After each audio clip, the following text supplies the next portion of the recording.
All right, I'm glad everybody was able to make it here. Greg and I will be co-hosting this today. So throughout the time, if you have a chat or you have a question, you can make that chat either to the whole group or just to Greg and I. Or if you have a question, you can put it in the question box. Let's just go ahead. Let's get started here. What are we going to talk about today? These three topics, we're going to talk about the MSP program. We'll spend time on the concentrations, and Greg's going to talk about the career opportunities. And then we'll finish up with the scholarships, aids, and our tuition partners. Let's go ahead and let's jump right into a little bit about the schools. We started back in 1999 there on the lower right-hand side as the Institute for the Psychological Sciences. Then in 2014, still under the Institute for the Psychological Sciences, we started the Masters in Psychology, our online program. And then in 2016, there on the right-hand side, we started the School of Counseling. And at that time, we changed our name to Divine Mercy University. But I really want to focus in on the left-hand side. There our mission statement. And what really separates us apart is that very last portion where we're going to give you the modern sciences that are going to be taught by subject matter experts, those clinicians. And we combine those modern sciences with over 2,000 years of Catholic Christian teaching on human dignity to give you that educational foundation to heal from within.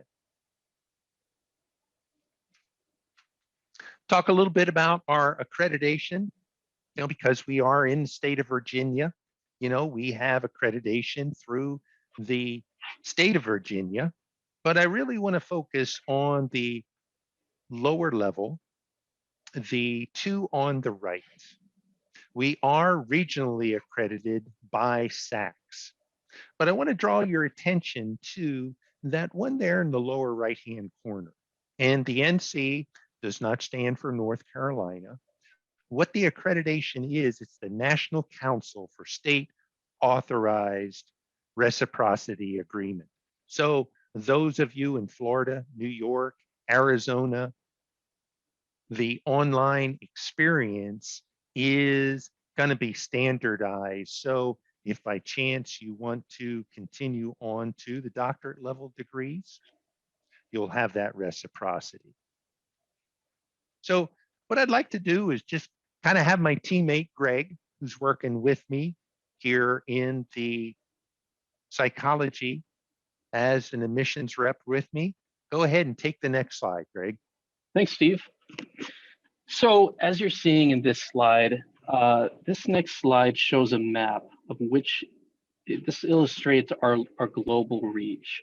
With this program being 100% online and primarily asynchronous as well, this has allowed for more accessibility for both domestic and international students. So as you're seeing, we have a lot of students throughout the US, but we've also had students in different parts of the world, different continents. And along with that, because the majority of this really is asynchronous, meaning you as a student have the flexibility to log in to your classes and your discussion boards at whatever time works within your schedule. This will also sync in with your time zone and where you're participating in the program. So for those of you that are in different parts, I saw someone is in the UK. This is something that we make sure is accessible to you. We've had students, as you see, in all sorts of parts of the world. So, Steve, if you go to the next slide, please. And up next, as you're seeing, these are a few of the things that we've already covered.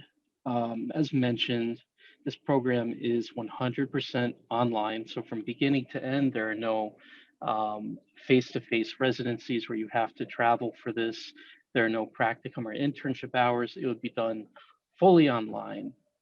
And then along with that, This is also regionally accredited, as Stephen mentioned it as well. And that's just to ensure that we're keeping up to a high standard of education. And then lastly, this program does not require the GRE, so you can breathe. This is something that you will not have to worry about if you decide to move forward with an application. So I'm going to ask you all if you want to drop in the chat section, what job or position are you striving for? I would love to hear your answers to this. We have a lot of students that are going into this program for a litany of different reasons. We're going to cover what sort of positions one can actually go into with this degree. But I'd love to find out about what it is that you're looking to do after earning a master's in psychology. So I'll give you a second.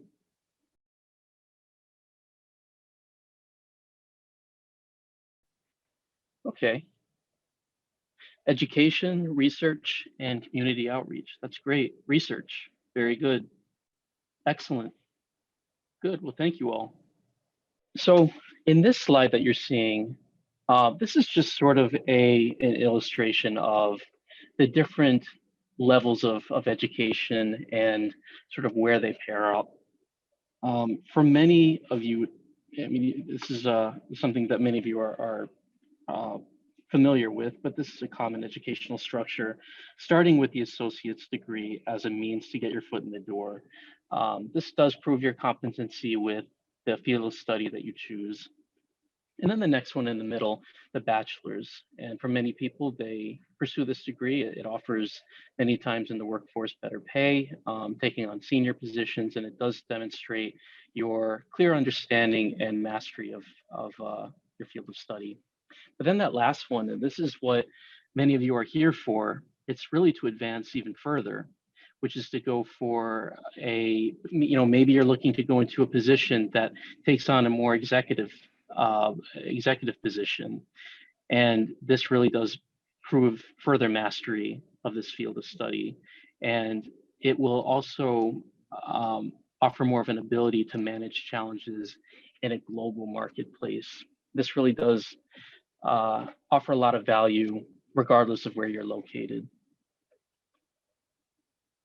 So if we can go to the next slide. All right, now I know that we're focused on pre-PhD for this talk, but just wanted to illustrate here that the master's in psychology offers you such a broad avenue of career paths after graduation. And these are just a few of the areas that the master's in psychology will assist you with.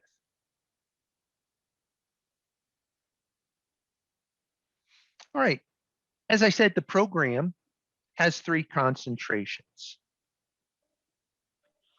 We have the marriage and family. We have the pre-PhD,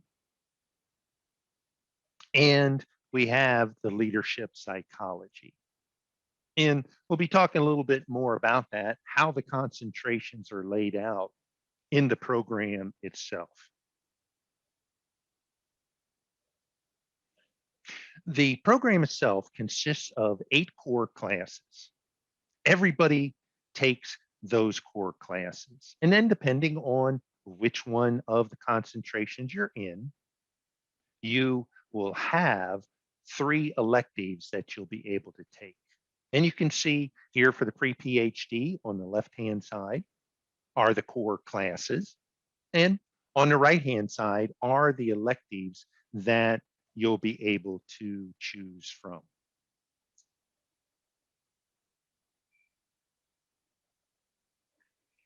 Now, I want to talk about those electives. And the key thing I want you to remember is those electives, those pre-PhD concentrations are going to be taught by subject matter experts.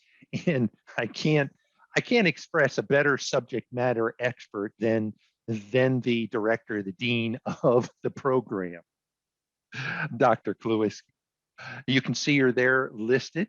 She's actually talking to a group of students, and a little bit about her background. I said it's being taught by the subject matter expert. She has her PhD and in research, and the areas that she has researched in: parenting and family processes, father care, developmental effects of relationship focused on child care for low income and ethically diverse children. Now, she also carries a lot of knowledge and depth. Prior to coming to Divine Mercy University, she taught statistics and marriage and family psychology at the university in Dallas. And after that, she taught research methods and cross-cultural counseling to doctoral students in Stuttgart, Germany. Greg, would you tell us a little bit about the career opportunities? Sure. So as you're seeing in front of you, and we'll go a little bit further down with the career options that are available, but this program, one of its benefits is it's very versatile as far as what you can do with this. And I know that many of you are here looking at the pre-PhD concentration, and you have a career option in mind already. Many of you are interested in research, in fact. But I'm just going to highlight some examples of where our graduates have been able to use their degree, what different opportunities are available to those with a master's in psychology. And we've also highlighted, just in our research, we used salary.com to gather different salaries for these positions. And we've tried to keep them in different locations of the country, just because we do have students from all over the country. We were not able to gather the salaries outside of the US. I do apologize for that. It was a little bit difficult to quantify for that and get some clarity on that information. But I always reach out to the students and letting them know that if this is something that they're interested in locally to them as far as what they would be making with their desired profession, to do that research. Check on places like salary.com or Glassdoor. That way you'll get a clearer idea of what options and prospects you have in front of you locally to you. But right here, we're looking at education. So hopefully you've had a chance to review these. And these are just a few examples of where you could go with your master's in psychology within the field of education. Next slide, please. And as you're seeing in front of you, and this is what's really hopefully sparking interest with many of you that have mentioned research, these are some options for those that do get a master's in psychology and how you can apply it within a career of research. And again, we've also included those median salaries besides their beside the career titles.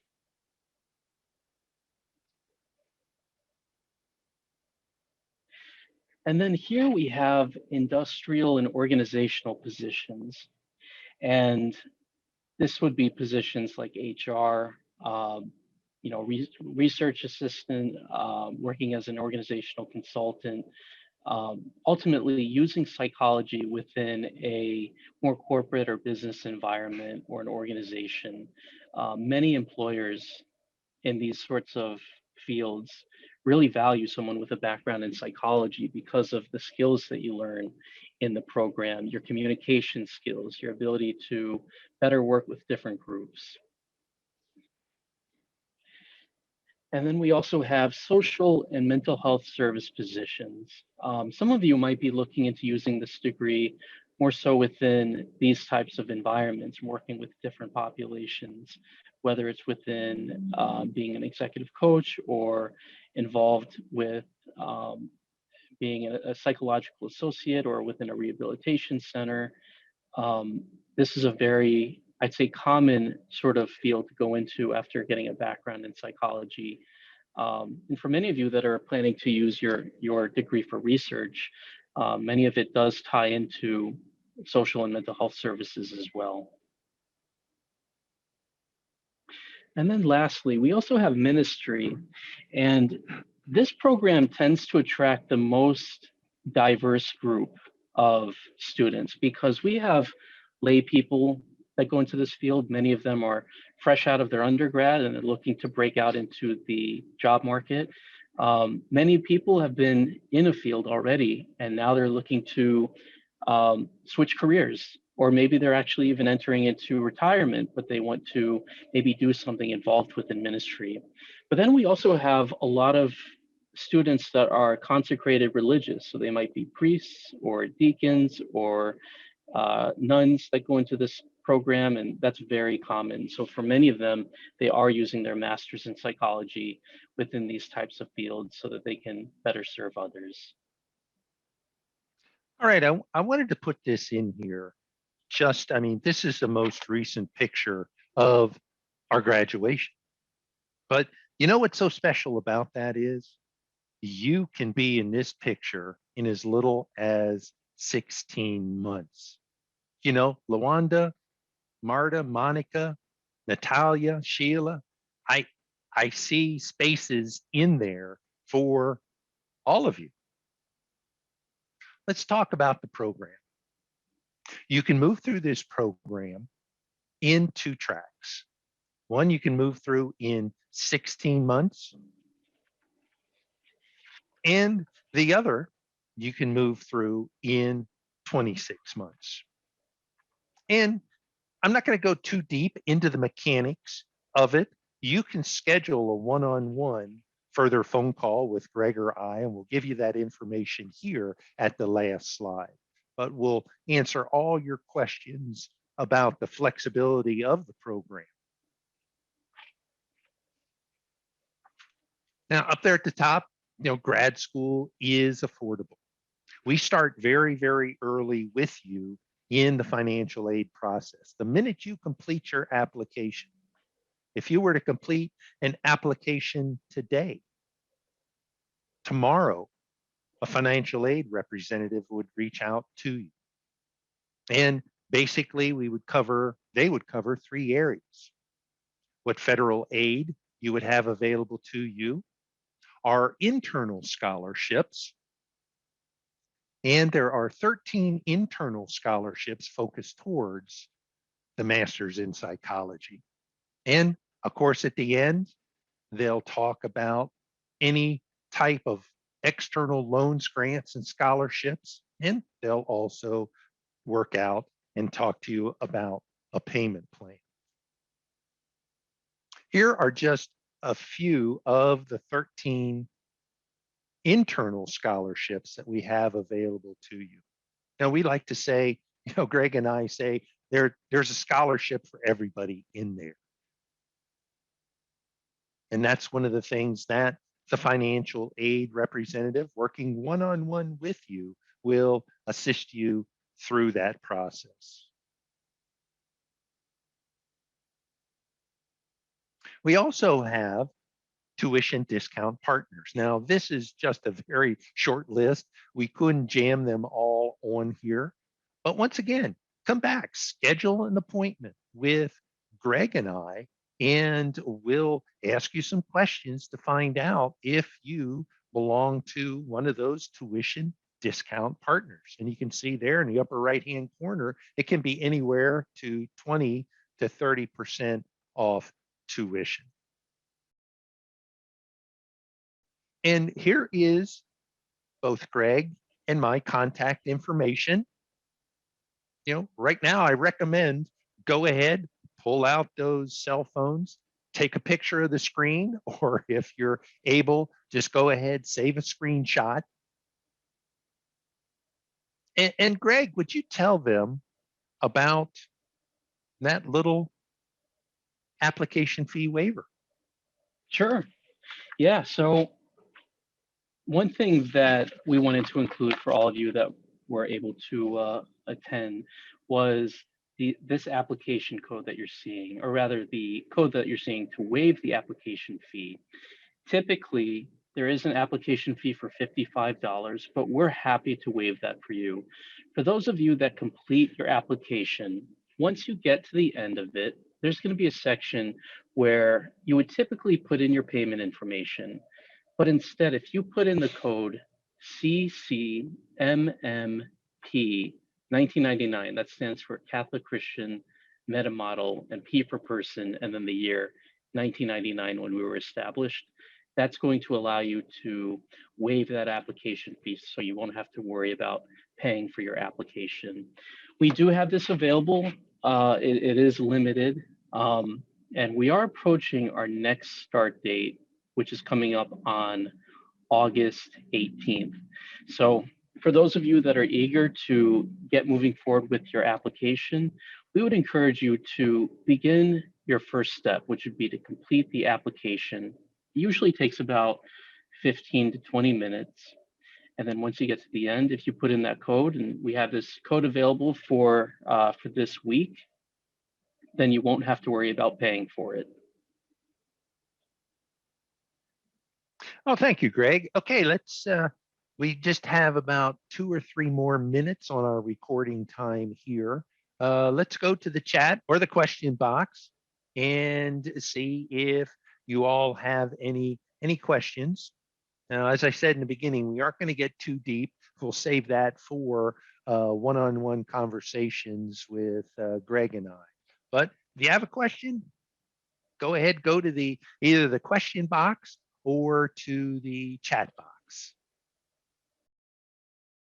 So Cambria asked if it is too early to apply for the fall 2022 semester. It is a bit early, but I do appreciate that you're just gathering some early information, which is excellent. Right now, we are focusing on the fall 2021, again, which is coming up next month for the 18th. So that's really what we're looking for, or what we're currently enrolling for, rather. But even for those of you that are looking to apply further down the line, we would love to have a one-on-one conversation. You're welcome. All right, Marta asked about she's not Catholic. And does that eliminate her from the scholarships? Absolutely not. Or any of the career opportunities? Absolutely not. And that goes back to, once again, part of the enrichment of the cohorts. You'll have people from all across the globe that will be joining you in your classroom for that type of regional enrichment. It's great to see a few of you that I've spoken to already, and some of you that are that I've already spoken to other enrollment representatives as well.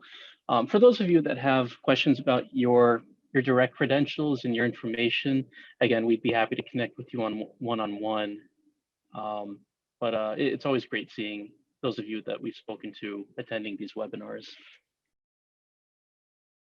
Okay, we've just about run out of time. Marta will get back to you, definitely. We'll give you a call immediately afterwards. Take that screenshot of the slide that's up there or copy down those phone numbers. And that bottom line where it says schedule a quick one-on-one calendar appointment, that will go in and set up a 45-minute one-on-one phone call with either Greg or myself. We'll be able to reach out and answer all of your questions. So on behalf of Divine Mercy University, I want to thank all of you for tuning in. And once again, reach out to us so we can answer those questions. And Greg and I are here to help you reach that educational goal that you have set for yourself.